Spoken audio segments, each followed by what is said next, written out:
Hello students, welcome to शिक्षा academy. पिछले class तक 11th का जो रिवीजन चल रहा था पूरे फॉर्मूलेज का, सरफेस एनर्जी तक हो गया था, मैकेनिकल प्रॉपर्टीज ऑफ फ्लूइड तक।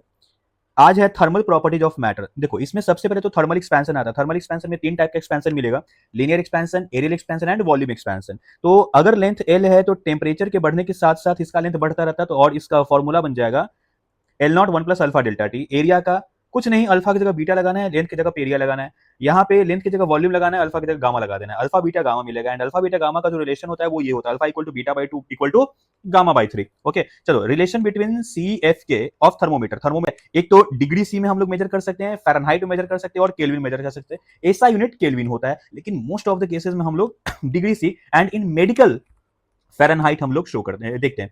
जब भी किसी को फीवर होता है तो हम लोग जब थर्मोमीटर लगाते हैं तो उसका टेम्परेचर आता है 98। ये 98 क्या है? क्या डिग्री सी है? अगर 98 डिग्री सी होना, बर्बाद हो जाएगा, ये जिंदा नहीं बचेगा।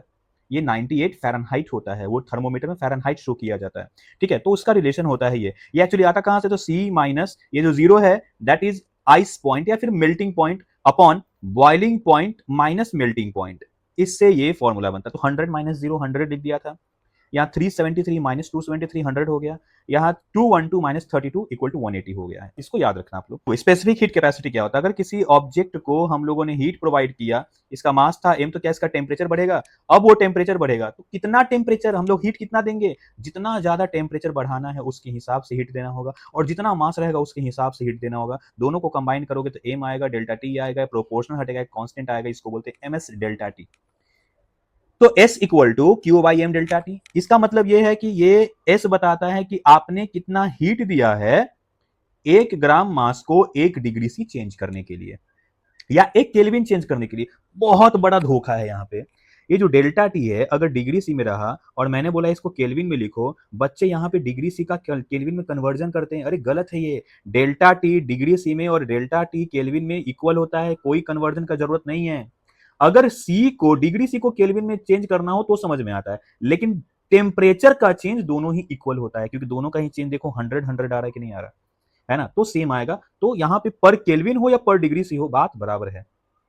चलो लेटेंट हीट देखते हैं। लेटेंट हीट क्या है? Q equal to M L. यहाँ पे एक ऑब्जेक्ट जैसे वाटर है, वाटर को आपने हीट दिया तो ये वाटर ही रहेगा, भले ही टेम्परेचर चेंज कर ले। लेकिन यहाँ पे बात अलग है, ये वाटर हो सकता है वेपर बन जाए हीट देने के बाद, या ये वाटर हो सकता है आइस बन जाए हीट लेने के बाद।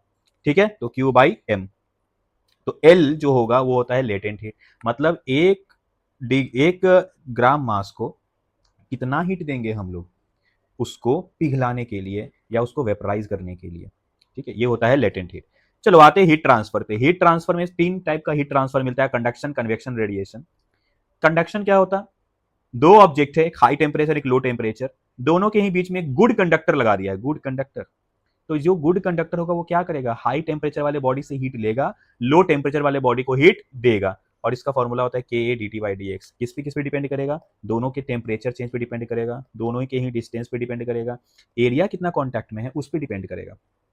सपोज करो कि पानी चढ़ा हुआ था गैस पर, और मम्मी ने बोला कि पानी चेक करके आओ गर्म हुआ कि नहीं। तो आप एक उंगली डाल के देखोगे पानी में कि पूरा हाथ डाल के देखोगे? उंगली डाल के देखोगे। मतलब हीट ट्रांसफर आपको बस बताना है ना पानी गर्म है कि नहीं है। तो एक थोड़ा सा हीट ट्रांसफर से भी जब पता चल रहा तो हाथ डालने का क्या जरूरत है? मतलब जो हीट ट्रांसफर है छोटे से एरिया में कम होगा, बड़े से एरिया में ज्यादा होगा, डायरेक्टली प्रोपोर्शनल टू ए।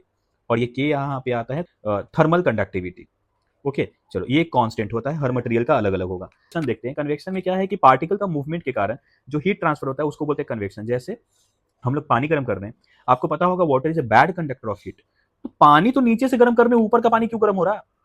इसको समझने के लिए कन्वेक्शन समझना होगा। होता क्या है कि नीचे वाला पार्टिकल गर्म हो जाता, इसका डेंसिटी कम हो जाता है, डेंसिटी कम होने के कारण ये ऊपर चला जाता। तो बताओ ऊपर कौन सा पार्टिकल गया, गर्म वाला कि ठंडा वाला? गर्म वाला गया ना, यहाँ पे गर्म हो गया था, डेंसिटी कम हो गया, ये ऊपर चला गया। नीचे कौन आया? ठंडा वाला पानी। अब ये फिर से गर्म होगा, ये ऊपर जाएगा। तो ये यूनिफॉर्मिटी मेंटेन कर रहा है, जैसे ही थोड़ा बहुत गर्म हो रहा है ये ऊपर आ जा रहा है। इस तरीके से पानी में हीट ट्रांसफर हो रहा है। तो ऐसा नहीं है, ये रॉड के जैसा नहीं है। रॉड में ऐसा नहीं हो रहा है कि पार्टिकल गर्म होकर यहाँ पहुंच रहा। पार्टिकल गर्म हुआ, हीट आगे भेजा, ये गर्म हुआ, यहाँ भेजा, ये गर्म हुआ, यहाँ हीट भेजा। यहाँ पे हीट आगे चल रहा, कन्वेक्शन में पार्टिकल ही चल जाता है। ठीक है, हीट लेकर। चलो आते हैं रेडिएशन पे। रेडिएशन का मतलब ना तो कांटेक्ट है ना ही पार्टिकल का मूवमेंट है, फिर भी हीट आ रहा सन से अर्थ के बीच में। सन बहुत गर्म है, ठीक है, बीच में कोई आयरन रॉड है क्या? सन और अर्थ के बीच में नहीं है, तो कंडक्शन तो पॉसिबल है नहीं। बीच में वैक्यूम है, कन्वेक्शन भी पॉसिबल नहीं है। मतलब एक थर्ड मोड आता है रेडिएशन, इसके अकॉर्डिंग पॉसिबल होता है। मतलब ये जो हीट होता है dq by dt, मतलब ये हीट जनरेशन की पावर है, ये कितना रेट से ये हीट आगे प्रोसीड हो रहा, ये डिपेंड करता है टेम्परेचर पे, मतलब T पावर 4 पे। जितना टेम्परेचर होगा उसके पावर 4 पे डिपेंड करेगा, जितना एरिया ऑफ कॉन्टैक्ट होगा उस पर डिपेंड करेगा। सिग्मा इज स्टीफेंस कांस्टेंट, ये वैल्यू याद रखना बहुत ईजी है, 5 6 7 8। ठीक है, ऐसे याद रखना आप लोग। एंड ई इज, इसको बोलते हैं हम लोग एमिसिविटी, जो डिफरेंस बताता है ब्लैक बॉडी में और नॉर्मल बॉडी में। ओके, चलो Newton's law of heating and cooling क्या होता है? जब भी कभी हम लोग किसी ऑब्जेक्ट को नॉर्मली टेम्परेचर पर, मतलब सराउंडिंग का भी कुछ टेम्परेचर है और ऑब्जेक्ट का भी कुछ टेम्परेचर है, तो होगा क्या कि अपने टेम्परेचर के अकॉर्डिंग वो हीट देगा, लेकिन सराउंडिंग के अकॉर्डिंग वो हीट लेगा भी, इसलिए माइनस होता है। तो ये इस पे डिपेंड करता है दोनों के टेम्परेचर डिफरेंस पे।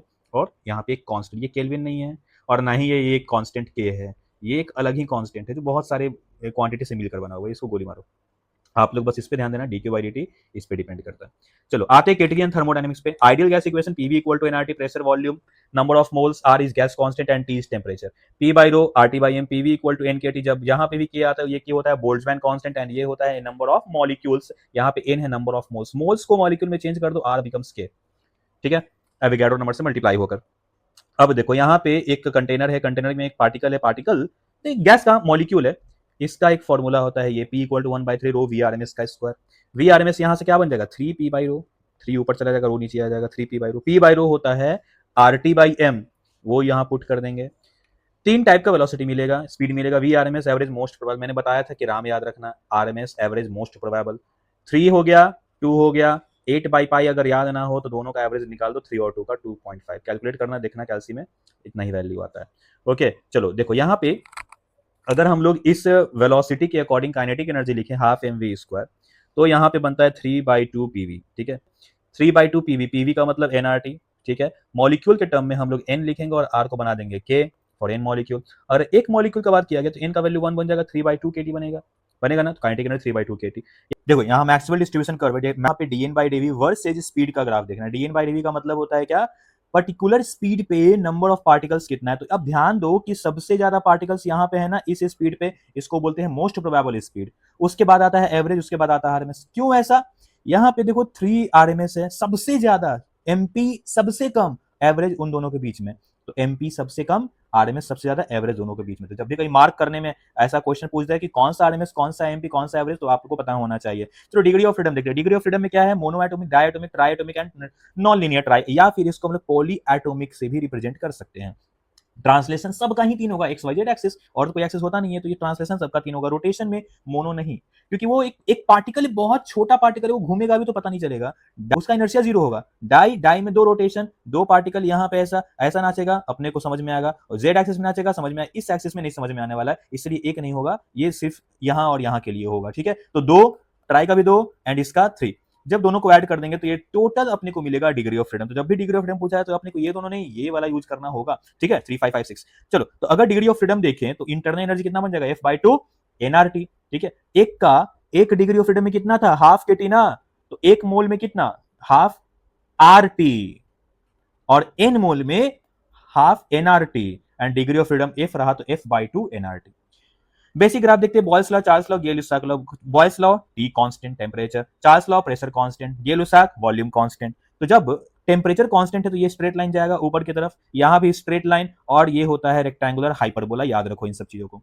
यहाँ पे प्रेशर कांस्टेंट, तो प्रेशर कांस्टेंट ग्राफ बनाया, प्रेशर कांस्टेंट का ग्राफ बनाया, और यहाँ पे straight line VT graph, VT curve हो जाएगा। ठीक है, वी कांस्टेंट है तो वी कांस्टेंट का पहले ग्राफ बना दो, यहाँ पे, यहाँ, और ऐसा पी और टी का ग्राफ स्ट्रेट लाइन हो जाएगा। ठीक है, चलो थर्मोडायनेमिक्स पे आते हैं। फर्स्ट लॉ क्या होता है? dq equal to du plus dw। Work done by gas जो होता है, वर्क डन, यहाँ पे जो dw लिखा हुआ है that is work done. Work done का फॉर्मूला होता है इंटीग्रेशन p dv, मतलब वॉल्यूम चेंज होना चाहिए, वॉल्यूम बढ़ेगा वर्क डन पॉजिटिव, वॉल्यूम घटेगा work done negative. Isobaric process में वर्क डन जो होता है nrdt। अगर dq निकाले तो आइसोबैरिक में टेम्परेचर अगर बढ़ रहा तो इंटरनल एनर्जी क्या लिख देंगे? F/2 nr, एंड चेंज के टर्म में डेल्टा टी लिखेंगे, है ना, dt लिख सकते हैं। तो du हो गया इतना, dw हो गया nrdt, दोनों को जब प्लस करेंगे तो F/2 प्लस 1 इंटू nrdt होगा, nrdt कॉमन करने के बाद। आइसोकोरिक में वर्क डन 0, क्योंकि वॉल्यूम चेंज ही नहीं कर रहे हैं हम लोग, एंड dq F/2 nrdt, सिर्फ और सिर्फ dq होगा। मतलब जब भी हम लोग कांस्टेंट चेंज करते हैं, जो भी हीट देते हैं वो टेम्परेचर चेंज में जाता है। यहाँ पे क्या है, हीट दे रहे हैं तो टेम्परेचर भी चेंज हो रहा है एंड वॉल्यूम भी बढ़ रहा है, दोनों जा रहा है, लेकिन इसमें सिर्फ टेम्परेचर चेंज होगा। आइसोथर्मल में NRDT L N V two by V one, और यही होगा डी क्यू, क्यों, डी यू तो जीरो है, टेम्परेचर चेंज ही नहीं हो रहा आइसोथर्मल में। पॉलीट्रॉपिक प्रोसेस, देखो आइसोथर्मल का जो इक्वेशन होता है वो होता है PV equal to constant, polytropic में वी पे पावर समथिंग लग जाएगा, एक्स लग जाएगा, ठीक है, तो ये पॉलीट्रॉपिक प्रोसेस हो जाएगा। वर्क डन होता है NRDT upon 1 minus X, D Q क्या हो जाएगा, ये डी यू जो एफ बाई टू एनआरडीटी होता है उसमें ये वर्क डन ऐड कर दो, काम खत्म। मोलर हीट कैपेसिटी, देखो मोलर हीट कैपेसिटी में क्या होता है, क्यू इक्वल टू, अभी मैंने बताया था एम एस डेल्टा टी होता है, तो अगर मोल के टर्म में लिखना है तो ये हो जाएगा N C delta T, N C delta T, ये होता है क्यू। तो जब भी कभी मोलर हीट कैपेसिटी चाहिए सी, तो क्या हम लोग लिख सकते Q by N D T, ठीक है, तो Q by N D T कर दो ना, क्या दिक्कत है, यहां भी एन डी टी कर दो, D T N N cancel, ये बनेगा आइसोबैरिक का सी का वैल्यू, इसको सीपी बोलते हैं, तो F by two plus one R बनेगा। यहां पे भी एनडीटी खत्म कर देते तो एफ बाई टू आर बनेगा, ये वही है। आइसोथर्मल का अगर हम लोग सी निकालना चाहे, आइसोथर्मल का टेम्परेचर चेंज ही नहीं हो रहा, ये इनफाइनाइट है। पॉलीट्रॉपिक मतलब एडियाबेटिक अगर प्रोसेस रहा है, एडियाबेटिक में क्या होता है, हीट हम लोग देते ही नहीं है, वहां पे हीट ही नहीं दे रहे हैं, तो Q by N delta T zero हो जाएगा, ठीक है, इसीलिए सिर्फ सीपी और सीवी ही आता है, सीटी और सीए नहीं आता, क्योंकि एक का वैल्यू जीरो है, दूसरे का वैल्यू इन्फिनिटी, क्या कैलकुलेशन करेंगे उसका, ठीक है। तो चलो सीपी माइनस सीवी जब यहाँ पे देख रहे हैं तो एफ बाई टू प्लस में एफ बाई टू माइनस में कैंसिल हो जाएगा, क्या आर बचेगा सिर्फ, ये होता है मेयर्स रिलेशन, बहुत बहुत इंपॉर्टेंट है ये। चलो सीपी बाई सीवी अगर देख रहे हैं तो F by two cancel, R R cancel हो जाएगा, one plus one by F by two, इसको अरेंज करके one plus two by F लिखेंगे, तो वन वन हो गया, टू हो गया, डिग्री ऑफ फ्रीडम हो गया, तीनों कांस्टेंट अगर मोनो डाइटोमिक अगर लिखा हुआ है, तीनों कांस्टेंट एक नया कांस्टेंट को जन्म देगा, ये होता है गामा, और ये जब गामा इस पावर पे आएगा तो बन जाएगा एडियाबैटिक प्रोसेस, ठीक है। चलो ऑसिलेशन चैप्टर पे आते हैं। ऑसिलेशन में क्या होता है, अगर कोई पार्टिकल मीन पोजीशन के राइट लेफ्ट अगर ऐसा ऑसिलेट कर रहा तो वो एक पीरियोडिक मोशन होता है, and that periodic motion is oscillatory motion, to and fro motion, ठीक है। इसमें जो इसका इक्वेशन मिला था A sine omega T plus five, मैंने बताया था कि सर्कल बनाना पड़ेगा, एम्पलीट्यूड होगा, फिर साइन का कॉम्पोनेंट लेंगे, A sine omega T plus five मिल जाएगा, इसका डिफरेंशिएशन मिलेगा वेलोसिटी, इसका डिफरेंशिएशन मिलेगा एक्सेलरेशन, और जब देखेंगे तो यहाँ पे माइनस ओमेगा स्क्वायर एक्स के बराबर। ग्राफ देखो, एक्स और टी का साइन का ग्राफ, वी और टी का कॉस का ग्राफ, ए और टी का माइनस साइन का ग्राफ, उल्टा, ए और x straight line with negative slope, ठीक है। चलो अब यहां पे v और x के बीच में जब इक्वेशन देखेंगे तो X square by A square plus Y square B square equal to one, ये इलिप्स बनता है, यहाँ पे ये दोनों का एडिशन। अब यहां से v का वेलोसिटी आप फॉर्मूला याद रखो, plus minus omega root under A square minus X square, ठीक है। एनर्जी देखते हैं, एनर्जी क्या होता है, दो टाइप का, एक होता है काइनेटिक एनर्जी, दूसरा होता है पोटेंशियल एनर्जी। काइनेटिक एनर्जी, अब v पता चल गया ना, omega root under A square minus X square, जब पुट कर देंगे तो ये वैल्यू बनेगा, मतलब काइनेटिक एनर्जी का फॉर्मूला ये बना किसी भी x के वैल्यू पे। अगर पोटेंशियल देखे, एनर्जी जो पोटेंशियल एनर्जी है वो स्प्रिंग के अंदर कब आएगा, जब वो एक्सटेंड होगा या फिर कंप्रेस होगा, दोनों ही केस में ये एनर्जी मिलेगा। अब यहाँ पे जो एक्स है वो क्या है, लेंथ ऑफ स्प्रिंग नहीं है, change in length of spring है, कितना कंप्रेस किया या कितना एक्सपेंड किया गया उस पर डिपेंड करता है, तो ये हो गया पोटेंशियल एनर्जी, ठीक है। इन सब का ग्राफ मैंने बताया था, यहाँ पे काइनेटिक होगा, पोटेंशियल होगा, लेकिन टोटल जो एनर्जी होता है वो हमेशा कांस्टेंट रहता है, kinetic becomes potential, potential becomes kinetic, लेकिन total energy remains constant. Frequency of oscillation अगर एफ है तो काइनेटिक एनर्जी का 2f बनेगा, पोटेंशियल एनर्जी का 2f बनेगा, टोटल एनर्जी का 0 बनेगा। 2f मत बोलना, 0 क्यों बनेगा, अरे फ्लक्चुएट ही नहीं कर रहा तो काय का फ्रीक्वेंसी इसका होगा, जो फ्लक्चुएशन होता है उसका ना फ्रीक्वेंसी होता है कि कितने टाइम बाद अपना साइकिल रिपीट कर रहा है, यहाँ रिपीट क्या होगा, ये तो कांस्टेंट है, ठीक है। चलो यहाँ पे x equal to plus minus A by root two पे काइनेटिक बिकम्स पोटेंशियल, मतलब इक्वल होगा दोनों, यहाँ पे दोनों का इंटरसेक्शन दिख रहा होगा आपको, मतलब दोनों एक ही वैल्यू है, मतलब ए बाई रूट टू पे plus minus A by root two, plus root two यहाँ पे plus minus A by root two यहाँ पे। Next time period of SM, ये और ये बहुत इंपॉर्टेंट, मैंने उस टाइम पे ये बताया था, ठीक है। 2 पाई रूट एम बाई के स्प्रिंग मास सिस्टम में, पेंडुलम में 2 पाई रूट एल बाई जी, अगर इसको हम लोग वर्टिकल रखते तब भी टाइम पीरियड सेम ही रहेगा। अरे इवन के क्या है ना कि एंगल पे रखेंगे ना इसको, थीटा एंगल पे यहाँ पे स्प्रिंग रहेगा, यहाँ ब्लॉक रहेगा, तब भी ये टाइम पीरियड सेम ही रहेगा। इक्विलिब्रियम, यहाँ पे एम्पलीट्यूड का फॉर्मूला बन जाएगा एम जी बाई के। कोई भी फिजिकल पेंडुलम लेंगे, यहाँ पे 2 pi root I by M G L होगा, आई है इनर्शिया, एल है लेंथ बिटवीन या distance between hinge and centre of mass, ठीक है। चलो सेकंड पेंडुलम क्या होता है, जो घर वर में यूज किया जाता है सेकंड पेंडुलम, उसमें टाइम पीरियड 2 सेकंड का होता है, मतलब 2 सेकंड में एक ऑसिलेशन कंप्लीट हो गया है, इसका लेंथ होता है 1 मीटर। सुपरपोजिशन क्या होता है, जब भी कभी दो एसएचएम आपस में मिलकर एक नया एसएचएम को जन्म दे रहा है, दैट इज कॉल्ड सुपरपोजिशन, मतलब वाई जो होगा वो इसके रिस्पेक्ट में नहीं, इसके रिस्पेक्ट में नहीं, दोनों के रिजल्टेंट के रिस्पेक्ट में फ्लक्चुएट करने वाला है। तो दो सर्कल बनाओ, एक रेफरेंस मान लो साइन का, तो कॉस का ग्राफ ये बनेगा, कॉस का लाइन वो होगा, क्यों, sin 90 plus theta equal to cos theta, 90 add कर देंगे। अब साइन के जगह पे ए है तो यहाँ पे ए लिख दो, और मान लो ए छोटा है, बी यहाँ पे लिख दो, root under A square plus B square tan n five हो जाएगा क्या, बी बाई ए, ठीक है। इसको ऐसा लिख सकते A sine omega T plus five. चलो वेव मोशन पे आते हैं। वेव मोशन में सबसे पहले तो वेव जो होता है उसमें wavelength, frequency, time period, wave velocity ये सब पता होना चाहिए आपको। ये इंपॉर्टेंट फॉर्मूला है, याद रखना लैम्डा इनटू एफ।